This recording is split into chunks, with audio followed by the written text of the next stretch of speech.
ఇత్తడి బిందెల చోరీ కేసులో ఎర్రచందనం స్మగ్లర్ అరెస్ట్ అయ్యారు. తిరుపతి జిల్లా కొత్తపాలెంలోని ఓ వృద్ధురాలి ఇంట్లో గంగాళంతో పాటు 5 ఇత్తడి బిందెలు చోరీకి గురయ్యాయి. ఆమె ఫిర్యాదుతో రంగంలోకి దిగిన గాజుల మండ్యం పోలీసులు నిందితుడు జయచంద్రారెడ్డిని అరెస్ట్ చేశారు. నిందితుడిపై ఇప్పటికే 2 ఎర్రచందనం కేసులు ఉన్నట్లు పోలీసులు తెలిపారు. జయచంద్రారెడ్డి ప్రస్తుతం బెయిల్పై ఉన్నారని చెప్పారు.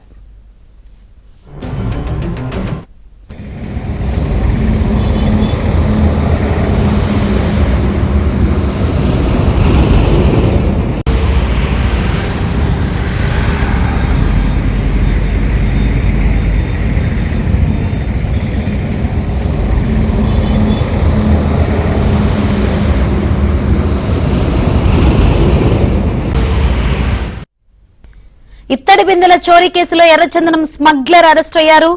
తిరుపతి జిల్లా కొత్తపాలెంలోని ఓ వృద్ధురాలి ఇంట్లో గంగాళంతో పాటు 5 ఇత్తడి బిందెలు చోరీకి గురయ్యాయి. ఆమె ఫిర్యాదుతో రంగంలోకి దిగిన గాజుల మండ్యం పోలీసులు నిందితుడు జయచంద్రారెడ్డిని అరెస్ట్ చేశారు. నిందితుడిపై ఇప్పటికే 2 ఎర్రచందనం కేసులు ఉన్నట్లు పోలీసులు తెలిపారు. జయచంద్రారెడ్డి ప్రస్తుతం బెయిల్పై ఉన్నారని చెప్పారు.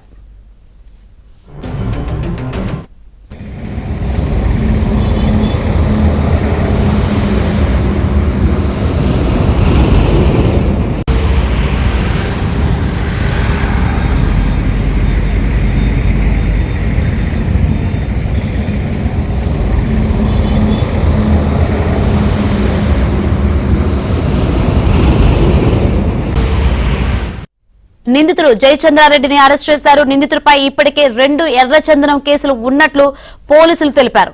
జయచంద్రారెడ్డి ప్రస్తుతం బెయిల్పై ఉన్నారని చెప్పారు.